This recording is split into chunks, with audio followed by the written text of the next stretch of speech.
Amukulikeyo bannaffe.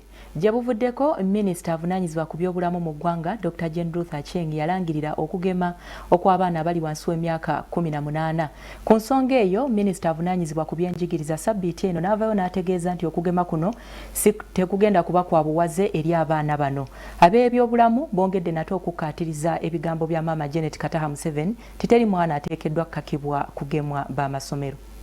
Ng'enteekateeka ez'okugema ekirwadde kya COVID-19 mu baana abali wansi w'emyaka 18 zigenda kutandika ku Mande ng'olusomo olwokubiri lutandise. Abakugu mu byobulamu bongedde okulabula amasomero n'abagakulira obutakaka bazadde kugemesa baana. Bano bagamba nga bwe guli ku bantu abakulu abasooka okwesalirawo nga tebannagemebwa ne ku baana bwe kiteekeddwa okuba nga gavumenti esaanidde okusooka okwongera okwagazisa abazadde obulungi obuli mu kugema. And I think that should be respected. I mean, the schools need to respect that and the government needs to respect that.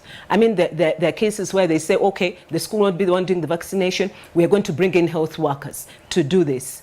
And I'm saying, okay, even if you bring in health workers, still call in the parents. I mean, what does it take? So regardless of the quantities of vaccine available, the presence of consent forms is an ethical necessity that as of now, is not available to the public.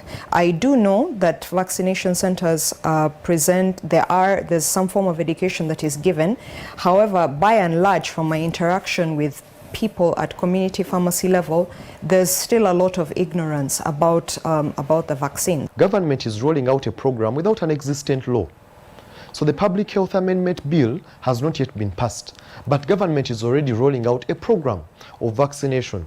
And more dangerous to the parent and to the child out there, the current bill is exonerating government of any liability should you suffer from any adverse effects of the vaccine. Kunteekateeka eno abazadde abamu baliko bye balambise. Kkiriza abaana bagende babageme. Tuleme kufuna ekirwadde ate ekirala. Tukosezebwa kinene nnyo abantu ennyumba zaabwe bazitutte banka.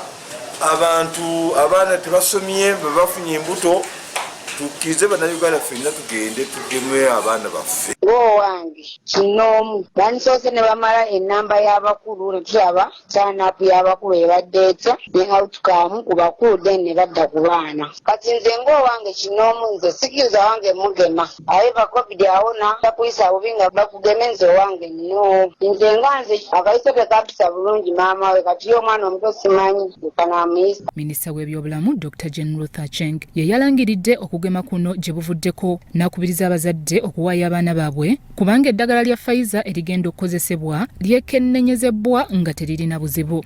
Vaccination of this age group 5 to 17 will start as soon as the second term of school commences on the 9th of May 2022. Vaccinating children will help reduce the risk of spread of COVID-19 within the schools. Sabbiiti eno minisita w'ebyenjigiriza era nga mukulembeze w'eggwanga Janet Kataha Museveni yavuddeyo ku nsonga y'emu n'alungamya nti abazadde tebasaanidde kukakibwa kugemesa baana kirwadde kya COVID-19. It is an advice to parents. Parents, when they feel free to take their children for vaccination, they do it.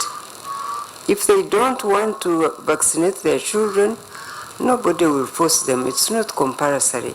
Uganda yakafuna abalwadde ba COVID-19 abasoba 15,000 nga ku bano abaana bali 1,400 ate abafudde COVID basoba 3,000.